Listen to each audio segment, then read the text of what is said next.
नमस्कार, मैं अभिषेक कुमार आप सभी का स्वागत करता हूं फोकस स्टडी विद अभी में। तो आप सभी को मेरा जय गुरु।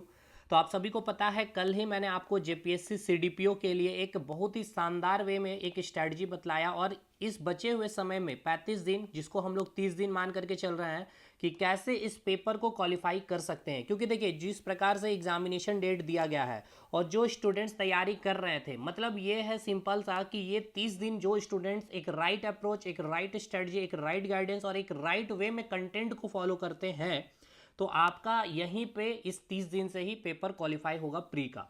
रेस्ट आपका, जैसे कि अगर आप अभी 11वीं जेपीएससी का पेपर अगर आपने थोड़ा एनालिसिस किया है या आपने दिया भी होगा एग्जामिनेशन, तो आज जो हम लोग करने वाले हैं आपका इंडियन नेशनल कांग्रेस, ये चैप्टर जो है यहाँ से डायरेक्ट आपके जेपीएससी 11वीं जेपीएससी में सवाल पूछा गया है। और ये वो टॉपिक है ना जी, आपके हर आयोग में, चाहे जो भी आयोग की बात कर ले, यहाँ से सवाल बनते ही बनते हैं। नेक्स्ट, आप एक बार पहले सिलेबस को देखिएगा, और सिलेबस को जब आप देखते हैं तो यहाँ पर आपको भारतीय राष्ट्रीय आंदोलन और भारतीय इतिहास, मतलब ये कि आपका ये कंप्लीट मॉडर्न हिस्ट्री हो गया, और इधर आपका भारतीय इतिहास यानी कि एंशियंट और मेडाइवल वाला पार्ट है। तो अभी हम लोगों के पास 30 दिन का समय है। इस 30 दिन में मैं पूरी कोशिश करूँगा कि आपका जो ये सेक्शन है, भारतीय इतिहास एवं भारतीय राष्ट्रीय आंदोलन, ये पूरा पार्ट कवर करवाने का। नेक्स्ट, आपका जो भारत का भूगोल है और विश्व का भूगोल है, इसको देखिए, ये विश्व का भूगोल तो मैं नहीं कराऊंगा, क्योंकि ये कंप्लीट मैंने करवा रखा हूँ, 4.5 घंटे का वीडियो है ये। आप केवल ये वीडियो ही देख लीजिए, आपका काम कंप्लीट हो जाएगा। 4.5 घंटे का है पूरा विश्व भूगोल। अगर आप आधा घंटा भी देते हैं, मतलब 20 मिनट करके भी समय देंगे, तो आपका 20 दिन में ये चैप्टर खत्म हो जाएगा। इधर बात करते हैं भारत का भूगोल, भारत का इतिहास पे आपको कंटिन्यू वीडियो मिलते चलेंगे। उसी प्रकार आपकी जो भारत की जो राज्य व्यवस्था है, इस पर भी मैं आपको वीडियो देते चलूंगा, और इकोनॉमिक्स के ऊपर में। और देखिए, झारखंड की जो संस्कृति है, इसके ऊपर हमने 3.5 घंटे का, ठीक है ना, क्वेश्चन के साथ विथ एक्सप्लेनेशन, सारे ट्राइब्स वगैरह कंप्लीट मैंने करवा रखे हैं। तो इसका भी वीडियो आपको कंप्लीट कर लेना है, इसकी भी लिंक दे दी गई है आपको डिस्क्रिप्शन बॉक्स में, कमेंट सेक्शन में। तो इसका आप वीडियो देख लीजिएगा, कमेंट सेक्शन में मिलेगा। झारखंड का इतिहास मैंने करवा दिया हूँ, वो आप देख लेंगे। केवल झारखंड का इतिहास में आपको विद्रोह करना है कंप्लीट। देखिए, इतने कम समय में अगर मैं सब कुछ करने चाहूँ, उधर अपना कैप्सूल सीरीज भी चल रहा है मुझे, ठीक है ना, क्योंकि कैप्सूल सीरीज में भी जेपीएससी सीडीपीओ के स्टूडेंट्स बैठ रहे हैं कि 35 दिन में जितना भी वहाँ सिलेबस कंप्लीट होगा, तो वो आपके लिए एक रामबाण ही काम करने वाला है। और नेक्स्ट जो जेपीएससी की वैकेंसी है और सीजीएल की, उसमें उसमें कंप्लीट तैयारी है। तो ये आपके लिए मैं करने वाला हूँ। नेक्स्ट यहाँ ये आपका सामान्य विज्ञान, यानी कि यहाँ से, और आपका नेक्स्ट आपका बचता है reasoning and then current affair. तो करंट अफेयर तो मैंने कहा कि 10 दिन पहले जो मैं दूंगा उतना करके जाना है। सामान्य विज्ञान आपने परचेस कर लिया है, 399 में मैंने कंटेंट दिया है, और ये रीजनिंग भी इसी में इंक्लूड कर दिया हूँ, मात्र मात्र 399, और एक अच्छे अप्रोच के साथ विथ पीडीएफ, पूरा का पूरा नोट्स भी है। तो वहाँ पे बहुत स्टूडेंट एडमिशन लिए हुए हैं। तो चलिए, ये तो खैर हो गया भाई सिलेबस पे बातें। अब बिना देर के हुए आज का मेन जो है इंडियन नेशनल कांग्रेस को हम लोग स्टार्ट करते हैं, चीज़ों को समझते हैं, और जो क्वेश्चन आपके जेपीएससी ने पूछे थे उस पर भी हम लोग बात करेंगे। तो चलिए, आज का लेक्चर हम लोग स्टार्ट करते हैं। और बाकी अगर आपको ये पूरा इस प्रकार से, अगर ये सारा कंटेंट अगर आपको चाहिए, देखिए सारे कंटेंट में झारखंड का केवल भूगोल मैं नहीं दे पाऊंगा, अर्थव्यवस्था नहीं दे पाऊंगा, इतिहास दे दूंगा, आर्ट एंड कल्चर मिल जाएगा, विद्रोह वाला पार्ट बच जाएगा, विश्व भूगोल का नोट्स ले सकते हैं, इंडियन ज्योग्राफी ले सकते हैं, इंडियन हिस्ट्री ले सकते हैं, इकोनॉमिक्स ले सकते हैं, और पॉलिटी ले सकते हैं। ये कंप्लीट जो मैंने आपको बताया है, इसकी कंप्लीट फी 499 है विथ नोट्स। बस इतना नोट्स, और नोट्स क्या है नहीं है, आज आपकी वीडियो भी आपके सामने है, आप देख सकते हैं। तो चलिए वीडियो को स्टार्ट करते हैं बिना देर किए हुए। इंडियन नेशनल कांग्रेस, देखिए बहुत डिटेल नहीं जाएंगे, मतलब राइट एकदम जो आपका क्वेश्चन एकदम वहां से क्लिक करते चले जाए, बस उस पर ही हम लोग फोकस करेंगे। तो ये आप सबसे इंपॉर्टेंट कि हमारे टेलीग्राम ग्रुप को भी ज्वाइन कर लीजिएगा, इसका पीडीएफ आपको यहीं पर मैं शेयर कर दूंगा, ठीक है। और आप जो लेना चाहते हैं नोट्स, आप हमसे इस पर संपर्क भी कर सकते हैं व्हाट्सएप के माध्यम से।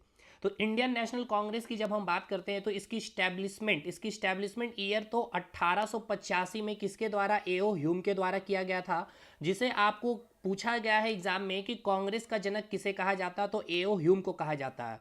अब देखिए, एग्जामिनेशन में कई आयोग में आप उत्तराखंड पीसीएस का पेपर निकालेंगे, वहां क्या किया गया है कि जो इंडियन नेशनल कांग्रेस है, ठीक है ना, यानी कि जो आईएनसी को आप देख रहे हैं, इसके 4 ऑप्शन दे दिए गए हैं इसके स्टैब्लिशमेंट को लेकर के। क्या किया गया है, 28 दिसंबर 1885 अब 29 दिसंबर 1885 मतलब ईयर तो रखा गया है, बस यहाँ पे डेट को वेरिएशन किया गया है। तो देखिए ये आपका डेट भी आपको याद होना चाहिए एकदम टिप पे, 28 दिसंबर 1885 इसका सही होगा, ठीक है ना। कितना है इस्टेब्लिशमेंट, तो 28 दिसंबर 1885 को क्या हुआ था, कांग्रेस का इस्टेब्लिशमेंट हुआ था। जो इसके जनक है कौन है, तो एओ ह्यूम है, ठीक है भाई। चलिए आगे बढ़ते हैं अब हम लोग। जो इस्टेब्लिशमेंट की गई थी इंडियन नेशनल कांग्रेस की, उस समय इंग्लैंड का प्राइम मिनिस्टर आपसे पूछा जाएगा, तो इंग्लैंड का प्राइम मिनिस्टर कौन था, William Gladstone. Very very important, देखिए एक एक लाइन इंपॉर्टेंट है। उस समय भारत का वाइसराय कौन था, तो लॉर्ड डफरिन। अब देखिए वाइसराय हो गया, गवर्नर जनरल हो गए, यहाँ भी आपके लिए इंपॉर्टेंट है, यहाँ से भी सवाल बनेंगे। जो आप देख रहे हैं ना यहाँ पे सिलेबस जो आपका जेपीएससी ने मेंशन कर रखा है, ये भारतीय राष्ट्रीय आंदोलन, ये सब इसी चैप्टर का ही पार्ट है ये सब, ठीक है। तो क्या क्या हो गया, इंडियन नेशनल कांग्रेस की स्थापना अगर पूछ ली जाए तो 28 दिसंबर 1885 कहेंगे, किसके द्वारा, एओ ह्यूम के द्वारा, कांग्रेस के जनक है। जब इंडियन नेशनल कांग्रेस की स्टैब्लिशमेंट की गई तो प्राइम मिनिस्टर कौन था, विलियम ग्लैडस्टोन था। वाइसराय कौन थे, तो लॉर्ड डफरिन थे। आगे बढ़ते हैं। इंडियन नेशनल कांग्रेस जो नाम जो दिया गया था, ये नाम देने वाले का नाम आपसे पूछा जाएगा तो कौन थे, दादा भाई नौरोजी साहब थे। दादा भाई नौरोजी ने इंडियन नेशनल कांग्रेस का नाम दिए थे। अब देखिए इंडियन नेशनल कांग्रेस की स्थापना हो गई है। अब इसका क्या होगा, हर साल एक सेशन होगा, अधिवेशन होगा। अब वो अधिवेशन में कई तरह से कई लीडर बनेंगे, उसके नेतृत्वकर्ता बनेंगे और वहां पर कुछ स्पेशल डिसीजन लिया जाएगा। तो आपसे पूछा जाएगा कि जो अधिवेशन हुआ था वो अधिवेशन कहाँ हुआ, कानपुर में, इलाहाबाद में, बंगाल में, या फिर आपको वो ईयर पूछा जाएगा, या यहाँ पर कोई इंपॉर्टेंट डिसीजन लिए गए हैं तो उस डिसीजन के बारे आपसे पूछे जाएंगे। क्लियर है भाई। तो यहाँ तक जो आपने कवर किया है, यहाँ तक ये हो गया इंडियन नेशनल कांग्रेस की जो थोड़ा सा बैकग्राउंड या हिस्टोरिकल पार्ट की, इसका स्थापना कहाँ हुआ, कब हुआ, किसके द्वारा हुआ, प्राइम मिनिस्टर कौन थे और वाइसराय कौन था। क्लियर है। पहला सेशन इंडियन नेशनल कांग्रेस की कब होगी, तो सिंपल सी बात है, 28 दिसंबर 1885 को स्टैब्लिशमेंट हुआ, तो पहला अधिवेशन या पहला कॉन्फ्रेंस भी कब होगा, 1885 में। कहाँ हुआ था, तो बम्बई में। बम्बई में कहाँ, तो गोकुलदास तेजपाल संस्कृत जो कॉलेज है वहाँ पर पहला अधिवेशन हुआ था इंडियन नेशनल कांग्रेस के, जिसमें 72 प्रतिनिधि शामिल हुए थे। उसमें आपसे पूछा जाएगा कि इंडियन नेशनल कांग्रेस का जो फर्स्ट अधिवेशन या कि फर्स्ट कॉन्फ्रेंस हुआ था, जो फर्स्ट प्रेसिडेंट जो बने थे फर्स्ट कॉन्फ्रेंस में, वो कौन थे, तो WC बनर्जी, आईएनसी के पहले अध्यक्ष। वेरी वेरी इंपॉर्टेंट, आपसे पूछा जाएगा कि इंडियन नेशनल कांग्रेस के जो पहला अधिवेशन हुआ था उसके जो अध्यक्ष बने थे या प्रथम अध्यक्ष जो बने थे, प्रेसिडेंट कौन थे, फर्स्ट प्रेसिडेंट ऑफ आईएनसी, तो WC बनर्जी आईएनसी के पहले अध्यक्ष थे। देखिए याद करते चलेंगे क्योंकि नेक्स्ट हमें अगला टॉपिक भी कंप्लीट करना है, तो कोई भी चीज़ को पेंडिंग नहीं छोड़ना है, क्लास में ही कंप्लीट करते चलेंगे। क्या क्या हम लोगों ने कंप्लीट कर लिया है। आपसे पूछा जाएगा इस्टेब्लिशमेंट कब हुआ है, तो 28 दिसंबर 1885 में। किसके द्वारा, एओ ह्यूम के द्वारा। कांग्रेस का जनक कौन है, एओ ह्यूम है। जब इस्टेब्लिशमेंट हुआ था उस समय इंग्लैंड के प्राइम मिनिस्टर कौन थे, तो आप बोलेंगे विलियम ग्लैडस्टोन। तो आपको याद रखना है केवल क्या, ग्लैडस्टोन को याद रखना है। नेक्स्ट आपसे अगर वाइसराय के बारे में पूछ लिया जाएगा तो वाइसराय कौन था, लॉर्ड डफरिन था। अगर आपसे पूछ लिया जाए कि इंडियन नेशनल कांग्रेस का जो नाम दिया गया था वो नाम किनके द्वारा दिया गया था, तो दादा भाई नौरोजी के द्वारा। क्लियर है। अब पहला सेशन यहाँ से हम लोग स्टार्ट किए हैं। पहला सेशन कब हुआ, 1885 में ही होगा। कहाँ हुआ था, बम्बई गोकुलदास तेजपाल संस्कृत कॉलेज में हुआ था। कितने डेलीगेट पार्टिसिपेट किए थे, 72 डेलीगेट पार्टिसिपेट किए गए थे। पहला जो अध्यक्ष बना था कौन था, बना था आपका WC बनर्जी। ठीक है, यहाँ तक चीजें क्लियर है। अब आगे बढ़ते हैं। पहला कॉन्फ्रेंस क्लियर। चलिए सेकेंड कॉन्फ्रेंस यानी कि जो आईएनसी का दूसरा सेशन हुआ था वो कहाँ हुआ था, तो कलकत्ता में। कलकत्ता में कहाँ, सॉरी कलकत्ता में कब हुआ था, तो पहला कॉन्फ्रेंस 1885 में, तो दूसरा जस्ट उसके अगले साल हुआ 1886 में। कहाँ, तो कलकत्ता में। अब इसमें जो अध्यक्ष बनाए गए थे आईएनसी के यानी कि इंडियन नेशनल कांग्रेस के, किनको बनाया गया था, तो दादा भाई नौरोजी को बनाया गया था। अब ये याद रखना है कि जो दादा भाई नौरोजी जो आईएनसी के दूसरे प्रेसिडेंट बने थे, ये क्या थे, आपके पारसी थे। यानी कि आपसे ऐसे भी पूछा है बीपीएससी ने कि प्रथम पारसी अध्यक्ष इंडियन नेशनल कांग्रेस के कौन है, तो आप कहेंगे दादा भाई नौरोजी। देखिए आप अगर सोच रहे हैं ना कि इस 30 दिन में कैसे चीज़ों को क्वालिफाई करें, तो जितने भी पीसीएस का पेपर है उसको आप खास करके आप बीपीएससी को, ठीक है ना, बीपीएससी के पेपर को आप एकदम क्वेश्चन को रट लीजिए। तो देखिए भाई, जो कंटेंट मैं दे रहा हूँ ना, आपके सारे आयोग के पूछे हुए और बाकी जो रेस्ट जो भी वहाँ से क्वेश्चन बन सकता है वो सब कुछ इंक्लूड है। जैसे कि देखिए, प्रथम कॉन्फ्रेंस से आपके आयोग ने पूछा है, या आपके आयोग इन द सेंस कि आपके उत्तराखंड पीसीएस में जो पूछा गया प्रथम प्रेसिडेंट कौन है, डब्ल्यूसी बनर्जी। अब यहाँ पूछा जा सकता है कि जेपीएससी में 72 डेलीगेट्स पार्टिसिपेट किए थे, कहाँ हुआ था, गोकुलदास तेजपाल संस्कृत कॉलेज में। ये सब चीज़ें आपको एक्स्ट्रा फैक्ट के साथ यहाँ पे है। तो पहला क्लियर। दूसरा क्लियर कहाँ, कलकत्ता में कौन थे, तो आप कहेंगे दादा भाई नरोजी। दादा भाई नरोजी आपको याद आ रहा होगा, आईएनसी का नाम देने वाले हैं भाई। लॉर्ड डफरिन क्या था, आपका वाइसराय था। ग्लाडस्टोन प्राइम मिनिस्टर थे। ओह्यूम 28 दिसंबर 1885। नेक्स्ट, तीसरा कॉन्फ्रेंस, पहले पारसी अध्यक्ष दादा भाई नरोजी हो गया। तीसरा जो कॉन्फ्रेंस होता है आईएनसी का, कहाँ, तो मद्रास में 1887, जस्ट उसके तीसरे साल में, यानी कि 85 में स्टैब्लिशमेंट हुआ पहला कॉन्फ्रेंस, दूसरा 1886 में, तीसरा 1887 में। अब आप सोच रहे हैं कि क्या हर साल हर सेशन आपको याद करना है, तो बिल्कुल नहीं। जितना आज मैं कराऊंगा बस वहीं से आपके सवाल बनेंगे। तो तीसरे जो कॉन्फ्रेंस में आपसे पूछा जाएगा कि ये कहाँ हुआ था, तो मद्रास में 1887 में। अब यहाँ पे जो अध्यक्ष बनाए गए थे बदरुद्दीन तैयब जी, ये पहले मुस्लिम हैं जो प्रेसिडेंट बने थे आईएनसी के। तो पहला पारसी पूछा जाएगा तो दादा भाई नौरोजी, कहाँ पे हुआ था सेशन, तो ये आपका कलकत्ता में हुआ था 86 में। अगर पहला मुस्लिम प्रेसिडेंट आईएनसी का पूछा जाएगा तो आप क्या कहेंगे, बदरुद्दीन तैयब जी। कहाँ हुआ था ये सेशन, तो आप बोलेंगे मद्रास में ये सेशन हुआ था। ठीक है, आईएनसी का तीसरा सेशन हम लोग कंप्लीट कर चुके हैं। अब आगे बढ़ते हैं चौथे सेशन में। देखिए, अभी तक ऐसा कोई इंपॉर्टेंट अभी डिसीजन नहीं लिया गया था, तो वो डिसीजन यहाँ पर आपके लिए इंपॉर्टेंट नहीं है, लेकिन आगे चल करके आपको दिखेगा कुछ इंपॉर्टेंट डिसीजन लिए जाएंगे जिस सेशन में, तो वहाँ से आपके सवाल इंपॉर्टेंट होते। तो अब आते हैं हम लोग चौथे कॉन्फ्रेंस में। चौथा कॉन्फ्रेंस कहाँ हुआ था, तो आपके इलाहाबाद में चौथा कॉन्फ्रेंस होता है 1888 में। वेरी वेरी इंपॉर्टेंट, ये आपसे पूछा गया सवाल है। जो इसके अध्यक्ष बने थे चौथे कॉन्फ्रेंस में आईएनसी के, वो कौन बने थे, जॉर्ज यूले साहब, जो एक अंग्रेज थे और ये प्रथम ईसाई अध्यक्ष। तो अगर आपसे पूछ लिया जाए कि प्रथम ईसाई अध्यक्ष आईएनसी के कौन है, तो जॉर्ज यूले। और ये सेशन कहाँ हुआ था, तो इलाहाबाद में। पहला मुस्लिम प्रेसिडेंट बदरुद्दीन तैयब जी, कहाँ ये सेशन हुआ था, तो ये तीसरा सेशन था। तीसरा सेशन मद्रास में हुआ था 1887 में। पहला पारसी अध्यक्ष दादा भाई नरोजी, और ये कहाँ सेशन हुआ था दादा भाई नरोजी का, तो आप बहेंगे कलकत्ता 1886 में। पहले जो अध्यक्ष बने थे डब्ल्यूसी बनर्जी, कहाँ हुआ था, तो आपको ये बहुत ही आसानी से आप इसका जवाब दे पाएंगे। पहला सेशन बम्बई में हुआ था, गोकुलदास तेजपाल संस्कृत कॉलेज में। अब बात करते हैं कुछ इंपॉर्टेंट महिलाएं हैं जो आईएनसी से जिनका संबंध है। पहला महिला आपसे पूछा जाएगा, प्रथम महिला आपसे पूछा जाएगा जो इंडियन नेशनल कांग्रेस के अध्यक्ष या फिर प्रेसिडेंट बने थे, तो वो कौन थे, एनी बेसेंट। ठीक है, ये सेशन कब का था, 1917 में आईएनसी का जो सेशन हुआ था। अब याद रखिएगा, आपसे ऐसे भी पूछा जा सकता है, पहली महिला जो आईएनसी की अध्यक्ष बनी थी, वो आईएनसी का सेशन कौन से ईयर में गठन किया गया था या आयोजन किया गया था, तो 1917 में की गई थी। ठीक है भाई।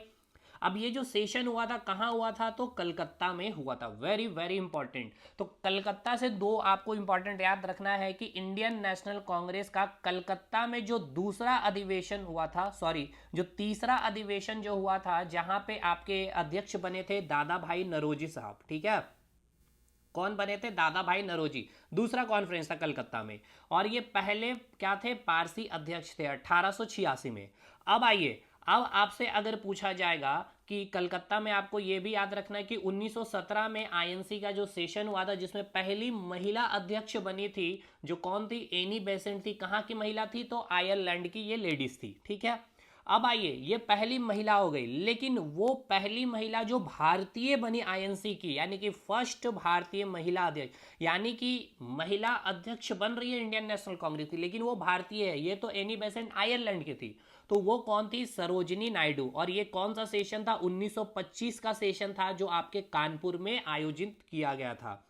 अब देखिएगा, इस अधिवेशन में जो इंपॉर्टेंट फैक्ट आपसे पूछा जाता है कि इसी अधिवेशन में विजय विश्व तिरंगा प्यारा, ये जो गाना है, गाया गया था। तो आपसे कई बार पूछे गए हैं, बहुत बार आपके बीपीएससी के पेपर में 2-3 बार यहां से रिपीट किया गया है कि किस अधिवेशन में विजय विश्व तिरंगा प्यारा गाना गाया था। तो 1925 का ये कानपुर का सेशन है भाई। ठीक है, तो आपसे अगर पूछ लिया जाए पहली महिला, तो तो आप बोलेंगे एनी बेसेंट आयरलैंड 1917 का सेशन कहाँ पे, कलकत्ता में। अगर आपसे पूछ लिया जाए पहला भारतीय महिला, तो आप बोलेंगे कानपुर में ये सेशन हुआ था 1925 में। ये याद रखना है ईयर, क्योंकि महिला है इसलिए इंपॉर्टेंट है। और यहाँ पे क्या डिसीजन लिया गया था, विजय विश्व तिरंगा गाना गाया गया था। अब ये याद रखना है आपको, यहाँ पर इंपॉर्टेंट फैक्ट ये याद रखना है कि स्वतंत्रता प्राप्ति के बाद, ठीक है ना, यानी भारत जब स्वतंत्र हुआ तो स्वतंत्रता प्राप्ति के बाद भारत के प्रथम राज्यपाल बनने वाली ये प्रथम महिला भी है सरोजिनी नायडू। तो सरोजिनी नायडू से दो फैक्ट याद रखना है आपको। एक तो ये आईएनसी का क्या बनी थी, अध्यक्ष बनी थी। अब ये जो आईएनसी का अध्यक्ष बन रही थी, ये पहली भारतीय महिला थी। 1925 में जो कानपुर का सेशन हुआ था जिसमें विजय विश्व तिरंगा गाना गाया गया था। और भारत जब 1947 में आजाद होता है, तो आजाद होने के बाद जो ये पहली महिला है जो क्या बनी थी, राज्यपाल बनने वाली ये प्रथम महिला थी। ठीक है, अब आइए नेक्स्ट, नलिनी सेन गुप्ता के बारे में कुछ इंपॉर्टेंट फैक्ट। 1933 का सेशन है ये तीसरी महिला है। याद रखना है, महिला से जितने भी आईएनसी को जोड़ा से जाने से आपके जो भी सवाल बनेंगे यहां से कंप्लीट होता है आपका। नलिनी सेन गुप्ता जो अंग्रेजी थे, यानी कि भारतीय नहीं थे। अब ये याद रखना है ये तीसरी महिला अध्यक्ष हो गए। तो पहली कौन आ गई, एनी बेसेंट। दूसरा कौन आ गया, सरोजिनी नायडू। लेकिन सरोजिनी नायडू प्रथम भारतीय महिला, ठीक है। और तीसरा कौन हो गया, नलिनी सेन गुप्ता। 1933 में कांग्रेस का जो अधिवेशन हुआ था उसके अध्यक्ष बनी थी नलिनी सेन गुप्ता। ठीक है, ये तीन महिला आईएनसी की अध्यक्ष बनी है। तो मात्र 3 महिला ही आईएनसी का अध्यक्ष बनी थी। कौन कौन, तो मैं एक बार आपको फिर से रिकॉल करवा दे रहा हूं। एक आपका एनी बेसेंट हो गया, ठीक है, जो कहाँ की थी, आयरलैंड की थी। कौन से अधिवेशन में, तो 1917। ये 1917 का आईएनसी का जो सेशन चला था कहाँ, कलकत्ता में। क्लियर है। अब दूसरा महिला जो है, देखिए ये आप याद रखिएगा भाई, ये दूसरी कैसे सवाल बन सकता है। ये तो प्रथम महिला हो गया आपका, ये आपका जो हो गया ये दूसरी महिला, ठीक है ना। यहां मैं लिख दे रहा हूं इस चीज को, यहां लिखा नहीं है। आपका ऐसे भी सवाल पूछा जा सकता है, सेकंड महिला यानी कि सेकंड लेडीज जो आईएनसी की अध्यक्ष बनी, तो कौन है, 1925 में कानपुर का जो सेशन हुआ था जिसमें आपकी सरोजिनी नायडू बनी थी। ठीक है, लेकिन अगर प्रथम भारतीय नाम आगे लगा दिया जाएगा तो आप क्या कहेंगे, सरोजिनी नायडू उसका उत्तर हो जाएगा। और ये पहली महिला है भारत की राज्यपाल बनने वाली स्वतंत्रता के प्राप्ति के बाद। और तीसरी महिला है नलिनी सेन गुप्ता, 1933 में जो कांग्रेस का सेशन हुआ था उसमें बने थे। अब आगे आइएगा, भारत की प्रथम स्नातक महिला, ये भी आपसे कई बार पूछा गया है। कादम्बनी गांगुली जो थी, ये 1890 में 6th कॉन्फ्रेंस यानी कि छठा जो कॉन्फ्रेंस हुआ कलकत्ता में भाग ली थी। यानी कि ये कोई अध्यक्ष नहीं बनी है। कादम्बनी गांगुली जो है, कादम्बनी गांगुली कोई अध्यक्ष नहीं बनी है। ये पहली महिला है जो स्नातक यानी कि ग्रेजुएट लेडी है, ग्रेजुएट पास लेडी जो कांग्रेस के अधिवेशन में शामिल हुई थी, कादम्बनी गांगुली थी।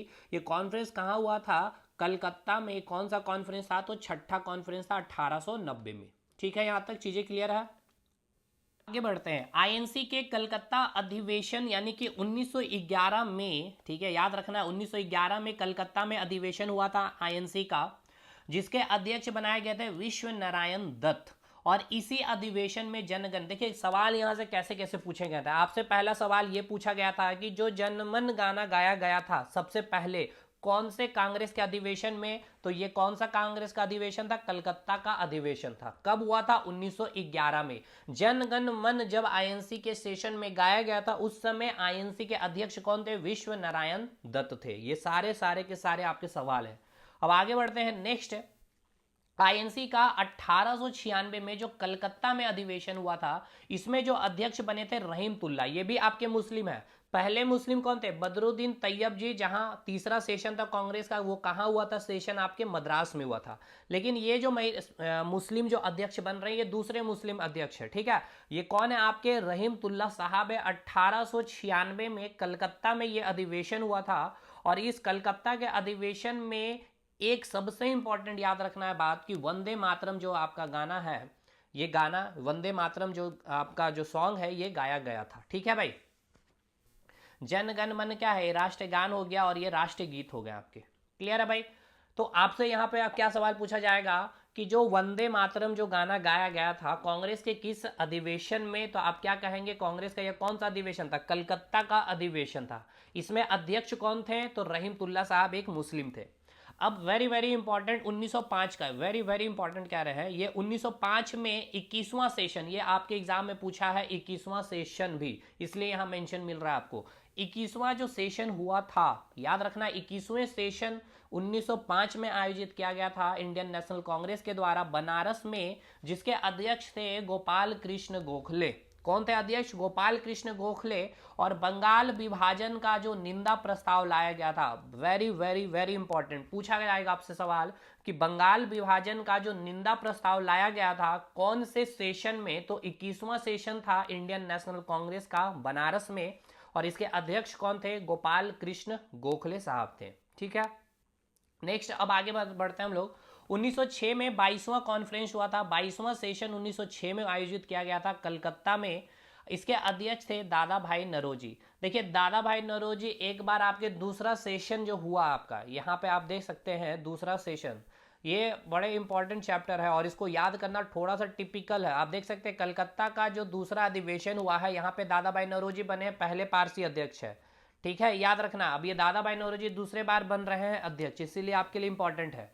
तो दादा भाई नौरोजी यहाँ पे कलकत्ता के कौन से अधिवेशन है, 22वें अधिवेशन में पहली बार स्वराज की मांग की गई थी। तो आपसे बोला जाएगा स्वराज की मांग सबसे पहले किसने किया? दादा भाई नौरोजी में। कांग्रेस के कौन से अधिवेशन में? कलकत्ता का अधिवेशन में था। कौन सा नंबर का था? 22वां, और 1906 की बात है, यानी 1905 का जो बंगाल विभाजन हुआ था, आपको पता है 1905 में बंगाल विभाजन हुआ था, इसके निंदा का जो प्रस्ताव पारित किया था कौन सा अधिवेशन में? 21वां सेशन 1905 में ही हुआ, क्योंकि बंगाल का विभाजन 1905 में हुआ था। बनारस में यह अधिवेशन हुई थी गोपाल कृष्ण गोखले के अध्यक्षता में।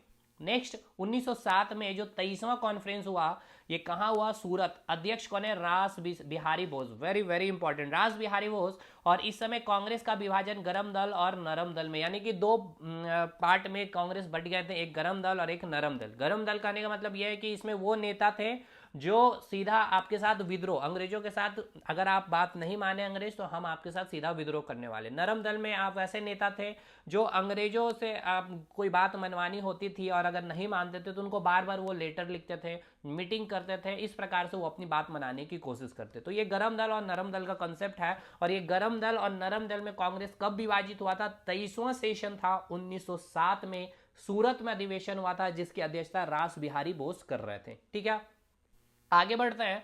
1909 की बात है, ये 24वां सेशन है। देखिए 23 के बाद 24वां सेशन 1909 में होता, 1908 में कोई भी सेशन नहीं हुआ था। यहाँ पे जो सेशन हुआ आपका लाहौर में हुआ था, जिसके अध्यक्ष थे मदन मोहन मालवीय साहब। मदन मोहन मालवीय साहब जो थे इसके अध्यक्ष थे। लाहौर अधिवेशन था, वो 24वां सेशन था 1909 में। इसी अधिवेशन में सांप्रदायिकता के आधार पर चुनाव की बात की गई थी, यानी कि सांप्रदायिकता के आधार पर, अगर आपसे मतलब कि सिंपल सी बात है, कास्टिज्म के ऊपर आपको क्या है? चुनाव करना। मतलब कि भाई जैसे कि देखिए यहाँ पर आपका बात किया जाए तो यहाँ पे एक मुस्लिम कैंडिडेट खड़े होंगे, यहाँ पे अब इस मुस्लिम कैंडिडेट को देखिए, एक तो हिंदू भी वोट कर रहे हैं, मुस्लिम भी वोट कर रहे हैं, ठीक है ना, और एक ऐसा होगा जिसमें केवल मुस्लिम को ही वोट देने का मतलब प्रस्ताव होगा। मतलब दो प्रकार से यहाँ पे वोट होता था सांप्रदायिकता। अब देखिए ये डिटेल, इसको उतना समझने का इंपॉर्टेंट नहीं है, समय नहीं है उतना ज़्यादा कि आप इतना करें काम। मेन याद रखना, आपसे पूछा जाएगा कि सांप्रदायिकता के आधार पर चुनाव की जो बात की गई थी कौन से अधिवेशन में? 24वां सेशन था लाहौर में, मदन मोहन मालवीय, ठीक है, इसके अध्यक्ष थे। 1916 की बात करते हैं। 1916 में आईएनसी का जो सेशन हुआ था, कहाँ हुआ था? लखनऊ में। अध्यक्ष कौन थे? अंबिका चरण मजूमदार। ये आप लिख लीजिए, वेरी वेरी इंपॉर्टेंट। अब इस सेशन में क्या हुआ था तो याद रखना है, 1916 का जो सेशन है आपका, इस सेशन में आपका आईएनसी और ऑल इंडिया मुस्लिम लीग के बीच में क्या हुआ? समझौता हुआ। इसी दौरान आपका गरम दल और नरम दल में एकता भी हो गई। देखिए जो 1906 सेशन जो था, जहां पे आप 1907 में जहां सूरत में अधिवेशन हुआ था राज बिहारी बोस के अध्यक्षता में, जहां गरम दल और नरम दल में कांग्रेस बढ़ रही थी, और वही 1916 में जस्ट आपके 9 साल के बाद आईएनसी का सेशन होता है आपके लखनऊ में, जिसके अध्यक्ष हैं अंबिका चरण मजूमदार साहब। 1916 के इसी अधिवेशन में ऑल इंडिया मुस्लिम लीग के बीच में क्या होता है? इंडियन नेशनल कांग्रेस और ऑल इंडिया मुस्लिम लीग के बीच में समझौता होता है, और इसी दौरान गरम दल और नरम दल में भी क्या होती है? एकता, यानी गरम दल और नरम दल फिर से एक साथ मिल जाते हैं। ठीक है, तो आपसे पूछा जाएगा गरम दल और नरम दल में जब एकता हुई थी वो कौन सा सेशन था? तो 1916 का सेशन था। कहाँ हुआ था? तो लखनऊ में हुआ था। अंबिका चरण मजूमदार इसके अध्यक्ष थे। लखनऊ अधिवेशन में याद रखना है, बाल गंगाधर तिलक ने, देखिए याद रखना है, जो 1916 में जो अध्यक्ष हुआ, जो सेशन हुआ था आईएनसी का लखनऊ में, इसी सेशन में बाल गंगाधर तिलक ने कहा था स्वराज मेरा जन्मसिद्ध अधिकार है। तो आपसे पूछा जाता है एग्जाम में, कई बार पूछा गया है कि स्वराज मेरा जो जन्मसिद्ध अधिकार है, ठीक है ना, ये जो नारा दिया गया था कौन से अधिवेशन में, बाल गंगाधर तिलक के द्वारा। तो 1917 का सेशन था, 1916 का ये सेशन था आपका, कहाँ था, लखनऊ में, जिसके अध्यक्ष कौन थे, अंबिका चरण मजूमदार। 1919 का वेरी वेरी इंपॉर्टेंट 34वां सेशन, अमृतसर का ये सेशन है, याद रखना है आप सभी को। 1934 में ये सेशन हुआ था अमृतसर में, जिसके अध्यक्ष थे मोतीलाल नेहरू साहब। मोतीलाल नेहरू साहब थे, और इसी अधिवेशन में जलियांवाला बाग हत्याकांड की निंदा की गई थी एवं खिलाफत का प्रस्ताव इसी अधिवेशन में प्रयास हुआ था। देखिए भाई, याद रखना है, बहुत ही इंपॉर्टेंट है ये वाला आपका 1919 वाला सेशन आईएनसी का। 1919 में जो 34वां सेशन अमृतसर में आयोजित किया गया था, जिसके अध्यक्ष कौन थे, मोतीलाल नेहरू। ये कई बार पूछे गए हैं कि इसके अध्यक्ष कौन थे। रीजन इसलिए इंपॉर्टेंट है क्योंकि जलियांवाला बाग जो हत्याकांड हुआ 1919 में, उसकी जो निंदा की गई थी इसी सेशन में किया गया था, और खिलाफत का प्रस्ताव भी, यानी कि जो हम क्या करेंगे, अंग्रेजों के खिलाफ में, ठीक है ना, सारे कार्य करेंगे, ठीक है, हम सारा काम तो करेंगे लेकिन कोई भी अंग्रेजों का सामान का हम यूटिलाइज नहीं करेंगे। तो खिलाफत का प्रस्ताव इसी अधिवेशन में प्रयास हुआ था। नेक्स्ट सेशन 1920 का, 1920 में कहा यह सेशन हुआ था आईएनसी का, नागपुर में यह अधिवेशन हुआ था, जिसके अध्यक्ष कौन बने थे, विजय राघवाचारी जी, ठीक है ना, विजय राघवाचारी बने थे। इसी अधिवेशन में असहयोग आंदोलन का प्रस्ताव पारित किया गया था। असहयोग आंदोलन वही कि हम आपका सहयोग तो करेंगे, ठीक है ना, बट इनडायरेक्टली वे में, आपका कोई भी प्रोडक्ट हम इस्तेमाल नहीं करेंगे, आपके बनाए हुए कपड़े हम इस्तेमाल नहीं करेंगे, मतलब आपके कोई कार्य में हम सहयोग नहीं करने वाले, ठीक है भाई, सिंपल सी बात है। असहयोग आंदोलन यही है, आपका कोई भी बनाया हुआ वस्त्र हो, आपके बनाए गए कोई भी प्रोडक्ट है, हम उसका इस्तेमाल नहीं करेंगे, खुद भारतीय बनाएंगे और भारतीय उसका इस्तेमाल करेंगे, ठीक है। तो ये असहयोग आंदोलन का प्रस्ताव कब पारित किया गया था, 1920 में नागपुर का अधिवेशन था, जिसके अध्यक्ष थे विजय राघवाचारी थे। 1922 में वेरी वेरी इंपॉर्टेंट, आप बीपीएससी वगैरह का पेपर बैठ रहे हैं तो गया वाला अधिवेशन बहुत इंपॉर्टेंट होता है, जिसके अध्यक्ष थे चित्तरंजन दास, देश बंधु के नाम से भी जाने जाते हैं। तो आपसे पूछा जाएगा गया में अधिवेशन कब हुआ, 1922 में, अध्यक्ष कौन थे, तो चित्तरंजन दास देश बंधु थे। 1923 में काकीनाडा में जो आईएनसी का सेशन हुआ था, अच्छा किसी को पता है ये काकीनाडा कहाँ है, तो कमेंट करके बतलाइएगा काकीनाडा ये कहाँ है, कौन से राज्य की ये राज्य में स्थित है, यानी कौन से राज्य की बात की जा रही है। 1923 में काकीनाडा अध्यक्ष जो काकीनाडा में सेशन हुआ था, उसके अध्यक्ष थे मौलाना मोहम्मद अबुल कलाम, ठीक है ना, मौलाना मोहम्मद अबुल कलाम। और सबसे कम उम्र के अगर आपसे पूछ लिया जाए जो आईएनसी के अध्यक्ष बने थे वो कौन थे, तो मौलाना मोहम्मद अबुल कलाम ही थे। ये वेरी वेरी इंपॉर्टेंट है, जो एकमात्र ऐसा सेशन है आईएनसी का जिसमें गांधी जी क्या बने थे, अध्यक्ष बने थे, 1924 का बेलगांव में, ठीक है ना। ये बेलगांव कहाँ है, तो कर्नाटक में, कर्नाटक के बेलगांव गांव में आईएनसी का अधिवेशन हुआ था, जिसकी अध्यक्षता महात्मा गांधी जी किए थे। अपने जीवन काल में एक ही बार आईएनसी के ये अध्यक्ष बने थे। और नेक्स्ट 1929 में लाहौर का अधिवेशन, वेरी वेरी इंपॉर्टेंट, जिसके अध्यक्ष थे पंडित जवाहरलाल नेहरू। इस अधिवेशन में पुण्य स्वराज की मांग की थी, ठीक है ना। इसी सेशन में किसका मांग किया गया था, पुण्य स्वराज का। तो आपसे पूछा जाएगा पुण्य स्वराज की जो मांग की गई थी कौन से सेशन में, तो 1929 के लाहौर सेशन में पंडित जवाहरलाल नेहरू के द्वारा। नेक्स्ट अब जो बचा हुआ है लास्ट, अब हम लोग खत्म करेंगे इस सेशन को, जितने भी आईएनसी के सेशन है खत्म हो जाएगा। यहां से डेफिनेटली आपके एक सवाल एग्जाम में बनेंगे, यानी आप एक सवाल के लिए अपने आप को रेडी कर लिया, अब इससे बाहर आपका एक भी सवाल नहीं जाएगा, ये आप लिख करके रख लीजिए। चलिए सवाल क्या क्या यहाँ से बनते हैं, आपको एक सवाल आपसे पूछा जाता है यहाँ से, वेरी वेरी इंपॉर्टेंट है। एक सवाल यहाँ पे जो मेंशन नहीं किया गया है मैं बतला दूंगा अभी। 1931 में कराची का जो सेशन हुआ था, कराची में जो सेशन हुआ था जिसके अध्यक्ष थे वल्लभ भाई पटेल। अब ये 1931 का जो कराची का जो सेशन हुआ था, इसमें ही याद रखना है, मैं यहाँ लिख दे रहा हूँ, जो मौलिक अधिकार की हम लोग बात करते हैं, ठीक है ना, मौलिक अधिकार की जो हम लोग बात कर रहे हैं, मौलिक अधिकार जो आप पॉलिटी में पढ़ते भी है, मौलिक अधिकार का प्रस्ताव पारित किया गया था। आपसे कई बार ये भी एग्जाम में पूछा गया है, प्रस्ताव पारित किया गया था, ठीक है। आपसे पूछा जाएगा मौलिक अधिकार का जो प्रस्ताव पारित हुआ कौन से अधिवेशन में, तो आप बतलाएंगे कराची का अधिवेशन था 1931 में, मौलिक अधिकार, ठीक है ना, मौलिक अधिकार का प्रस्ताव पारित हुआ था, जिसके अध्यक्ष कौन थे, वल्लभ भाई पटेल साहब थे, वल्लभ भाई पटेल साहब थे। भाई वेरी वेरी इंपॉर्टेंट, लिख लीजिए, ये आपके लिए काफी इंपॉर्टेंट है ये क्वेश्चन। आगे बढ़ते हैं अब हम लोग मौलाना अबुल कलाम आज़ाद। देखिए मैंने अभी आपको बताया था सबसे कम उम्र के जो बनने वाले अध्यक्ष है वो कौन है, मौलाना मोहम्मद अबुल कलाम। ठीक है, काकीनाडा में अध्यक्ष बने थे 1923 में। और याद रखिएगा मौलाना अबुल कलाम आज़ाद सबसे ज़्यादा समय तक, याद रखिएगा सबसे ज़्यादा समय तक आईएनसी के अध्यक्ष रहे थे। ठीक है ना, और सबसे कम उम्र में बनने वाले ये कांग्रेस के अध्यक्ष भी है। आपसे दो सवाल बनेगा मौलाना अबुल कलाम आज़ाद से। एक पहला सवाल कि सबसे कम उम्र में बनने वाले अध्यक्ष आईएनसी के कौन है, मौलाना अबुल कलाम। सबसे ज्यादा समय आईएनसी के अध्यक्ष रहे, ज्यादा समय तक अध्यक्ष रहे, कौन थे। देखिए रीजन क्या था ना, 1939 के बाद जो सेकेंड वर्ल्ड क्या होता था, वर्ल्ड वार हुआ था, सेकेंड वर्ल्ड वार। तो उसके बाद भाई पूरा विश्व ही सेकेंड वर्ल्ड वार के लपेटे में था, चपेट में था। तो आईएनसी का सेशन होता कहाँ, तो उसमें जो सेशन में जो अध्यक्ष बने थे कौन थे, मौलाना अबुल कलाम आजाद ही थे। तो इसी कारण एक लंबा टेन्योर आईएनसी का अध्यक्ष बनने का इनके पास है। और काकीनाडा में ये कब बने थे, 1929, माफ करेगा 1923 में काकीनाडा में अध्यक्ष बने थे मौलाना मोहम्मद अबुल कलाम, जो सबसे कम उम्र के अध्यक्ष बने थे। नेक्स्ट वेरी वेरी इंपॉर्टेंट, 1936 का लखनऊ सेशन कांग्रेस का, जिसमें आपके जो अध्यक्ष बने थे जवाहरलाल नेहरू। कई बार पूछा गया ये सवाल, जवाहरलाल नेहरू आईएनसी के कौन से सेशन में अध्यक्ष बने थे, लखनऊ का सेशन था ये। इसी में इन्होंने कहा कि वे समाजवादी है। क्या कहा था इन्होंने कि ये समाजवादी है। होप सो कि जेपीएससी समाजवादी वाला क्वेश्चन ना बनाए, क्योंकि ये आपके यूपी पीसीएस का पूछा गया सवाल है, और यूपी पीसीएस की जब आप बात करते हैं तो वो पूरा यूपीएससी को फॉलो करता है भाई। नेक्स्ट आगे बढ़ते हैं, 1933 का जो सेशन है फैजपुर बंगाल में सेशन हुआ था। देखिए पहला जो सेशन है, माफ करिएगा, जो गांव में अगर गठित किया जा रहा कहीं भी, यानी कि अध्यक्ष पहली बार गांव में बैठक हुई है बंगाल में, तो ये बंगाल का एक गांव है फैजपुर, जिसके अध्यक्ष कौन है, जवाहरलाल नेहरू है। ठीक है ना, जिसके अध्यक्ष कौन है, जवाहरलाल नेहरू है। तो आपसे पूछा जाएगा आईएनसी का 1937 में जो सेशन हुआ कहां हुआ था, फैजपुर। फैजपुर कहां है, ऐसे भी आपके वनडे एग्जामिनेशन में पूछा गया एसएससी के में कि फैजपुर जो है ये कहां स्थित है, तो बंगाल में स्थित है। क्वेश्चन क्यों पूछा गया ना, क्योंकि ये आईएनसी का ये अधिवेशन हुआ था जो पहली बार कभी गांव में बैठक की जा रही थी आईएनसी का।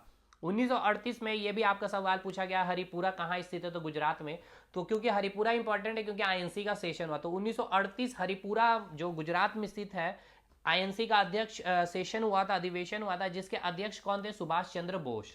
अब याद रखिएगा पहली बार ये अध्यक्ष बने सुभाष चंद्र बोस। देखिए पहली बार अध्यक्ष बने थे, और आपसे पूछता है एग्जाम में कि पहली बार सुभाष चंद्र बोस अध्यक्ष कब बने थे आईएनसी का, इंडियन नेशनल कांग्रेस का, तो 1938। और ये सेशन कहाँ हुआ था, हरिपुरा गुजरात में।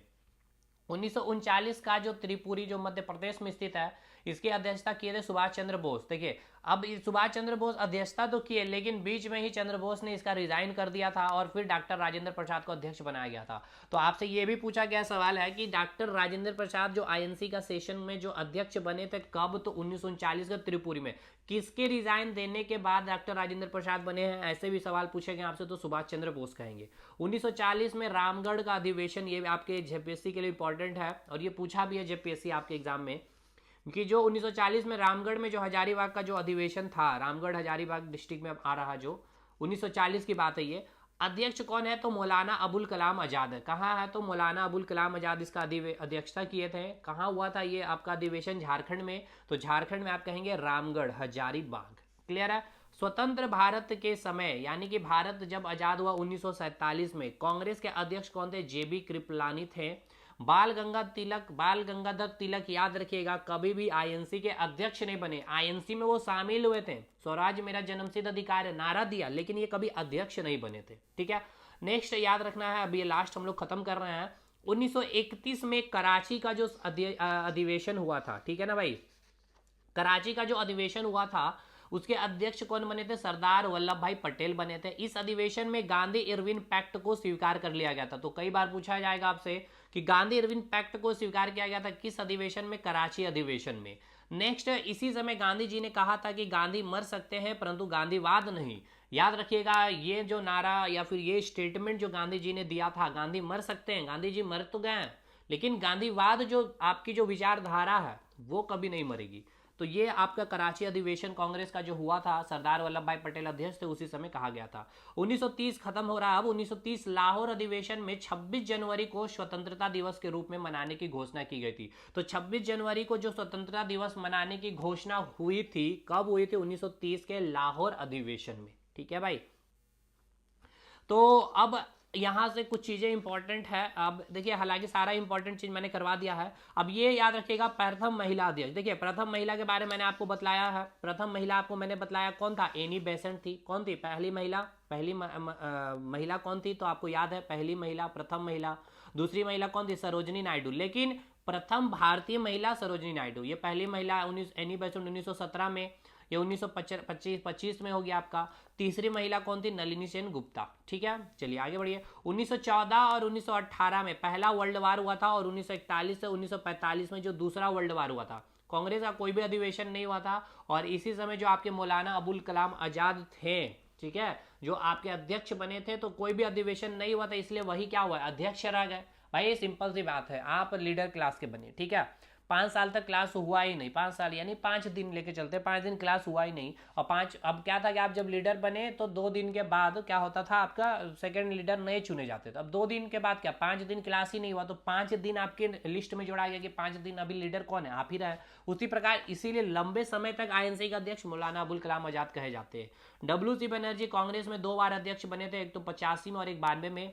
1896 कलकत्ता अधिवेशन में रहीमतुल्लाह सियानी दूसरे मुस्लिम अध्यक्ष, याद रखना है ये भी दूसरे मुस्लिम अध्यक्ष, पहला बहुत पूछा जा चुका है तो दूसरा भी पूछा जा सकता है। 1896 कलकत्ता अधिवेशन में रहीमतुल्लाह सियानी दूसरे मुस्लिम अध्यक्ष बने थे।